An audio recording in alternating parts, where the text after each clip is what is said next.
അപ്പോൾ നമ്മൾ രാവിലെ തന്നെ നടക്കാനൊക്കെ പോയിട്ട് ഇതാ പതിവ് പോലെ തന്നെ ചായക്കടയിൽ കയറി ചായയൊക്കെ കുടിച്ചിട്ടുണ്ട് കേട്ടോ, സുന്ദരേട്ടൻ്റെ കടയിൽ.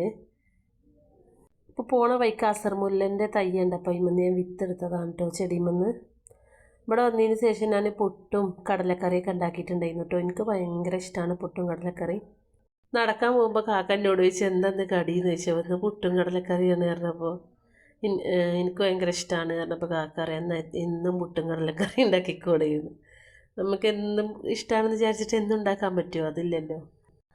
അങ്ങനെ പിന്നെ വന്നിട്ട് ഉച്ചത്തേക്കുള്ള കാര്യങ്ങളൊക്കെ നോക്കുകയാണ് കേട്ടോ. മീൻ കാക്ക അങ്ങനെ നന്നാക്കി മുറിച്ച് കൊണ്ടുവന്നിട്ടുണ്ടായിരുന്നു കേട്ടോ.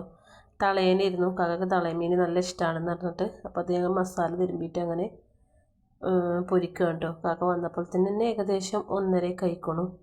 അപ്പോൾ ഫുഡ് കഴിക്കാൻ നേരം വൈകിക്കണമല്ലോ, അപ്പോൾ വേഗം മീനൊക്കെ പൊരിച്ചെടുത്തിട്ടുണ്ടായിരുന്നു. മീനും ചിക്കൻ പൊരിച്ചതൊക്കെ ആകുമ്പോൾ ഞാൻ പെട്ടെന്ന് തന്നെ അപ്പളക്കപ്പളം ഉണ്ടാക്കുന്ന ഒരു കറിയുണ്ട് കേട്ടോ. അതായത് തക്കാളി താളിപ്പ്.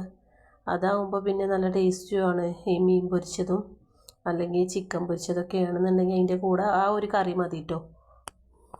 അപ്പോൾ 2 വെളുത്തുള്ളിയും കൂടെ ഉണ്ടെങ്കിൽ അതിപ്പോൾ ഇട്ട് കൊടുത്താൽ മതി ചതച്ചിട്ടൊന്നിങ്ങനെ. പക്ഷെ വെളുത്തുള്ളിൻ്റെ കയ്യിൽ തീർന്നു പോയത് ഞാൻ നോക്കിയിട്ടുണ്ടായിരുന്നില്ല കേട്ടോ. മീൻ കൊണ്ടുവന്നപ്പോഴാണ് മനസ്സിലാക്കിയത്. ഇതിൽ മഞ്ഞൾപ്പൊടി, മുളക് പൊടി, പിന്നെ അതുപോലെ ഉപ്പ്, മീറ്റ് മസാല ഉണ്ടല്ലോ അതും മാത്രമാണ് കേട്ടോ കൂട്ടിക്കുന്നത്.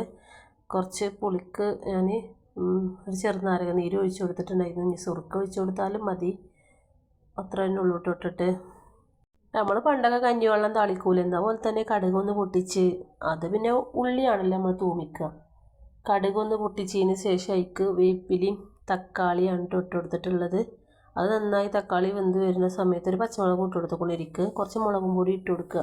അതിക്ക് കഞ്ഞിവെള്ളമാണ് ഒഴിച്ച് കൊടുത്തിട്ട് ഉപ്പ് ഇട്ട് കഴിഞ്ഞാൽ അതന്നെ കേട്ടോ തക്കാളി തളിച്ചത്. എനിക്ക് ഇങ്ങനെ മീൻ പൊരിച്ചതിൻ്റെയൊക്കെ കൂടെ ഇങ്ങനത്തെ കറി ഭയങ്കര ഇഷ്ടമാട്ടോ. എൻ്റെ അമ്മ ആണെന്നുണ്ടെങ്കിൽ മീനൊക്കെ വാങ്ങുന്ന സമയത്ത് ഇങ്ങനെ ഒരു മീനിൻ്റെ തലയും വാലൊക്കെ ഇട്ടിട്ട് ഇതേപോലെ തേങ്ങയൊന്നും കൂട്ടാതെ ഒരു കറി ഉണ്ടാക്കും കേട്ടോ. അതും മീൻ പൊരിച്ചത് എനിക്ക് ഭയങ്കര ഇഷ്ടമാണ്. അതേപോലെ തന്നെ ഈ ഒരു കറി മീൻ പൊരിച്ചതും തന്നെ എനിക്ക് നല്ല ഇഷ്ടമാണ് കേട്ടോ. പിന്നെ കുറച്ച് തക്കാളി കൂട്ടാനും ഉണ്ടാക്കിയിരുന്നു കേട്ടോ. അപ്പോൾ ഇതൊക്കെ തന്നെ കൂട്ടാനുണ്ടായിരുന്നത്. വീഡിയോ ആദ്യമായിട്ട് കാണുന്ന കൂട്ടുകാരൊക്കെ ഒന്ന് സബ്സ്ക്രൈബ് ചെയ്യാൻ മറക്കല്ലേ. വീഡിയോ ഇഷ്ടമാകുകയാണെങ്കിൽ ലൈക്ക് ചെയ്യുന്നുണ്ടോ. എന്തെങ്കിലുമൊക്കെ നിങ്ങൾ അഭിപ്രായം ഉണ്ടെങ്കിൽ കമൻറ്റും ചെയ്യണേ. ഞാൻ കല്ലുപ്പാണ് കേട്ടോ അങ്ങനത്തേക്കൊക്കെ യൂസ് ആക്കുക. എനിക്ക് കല്ലുപ്പില്ലാത്തൊരു ജീവിതമല്ല എന്ന് പറഞ്ഞ പോലെ കേട്ടോ. എനിക്ക് കല്ലുപ്പ് വേണം. പൊടിയുപ്പ് യൂസ് ആക്കും ഞാൻ, പക്ഷേ കല്ലുപ്പ് ഇവിടെ ഞാൻ വന്നതിന് ശേഷം കേട്ടോ ഇവിടെ കല്ലുപ്പ് ഇവിടെ ഉപയോഗിക്കൽ. കാക്ക ഇവിടെ പൊടിയുപ്പ് തന്നെ വാങ്ങുക. അതിന് ശേഷം ഒരു നാരങ്ങ വെള്ളം കുടിച്ചു. പിന്നെ വൈകുന്നേരം ഒരു 5 മണിയൊക്കെ ആയപ്പോൾ കാക്ക പൊറാട്ട കൊണ്ടുവന്നിട്ടുണ്ടായിരുന്നു.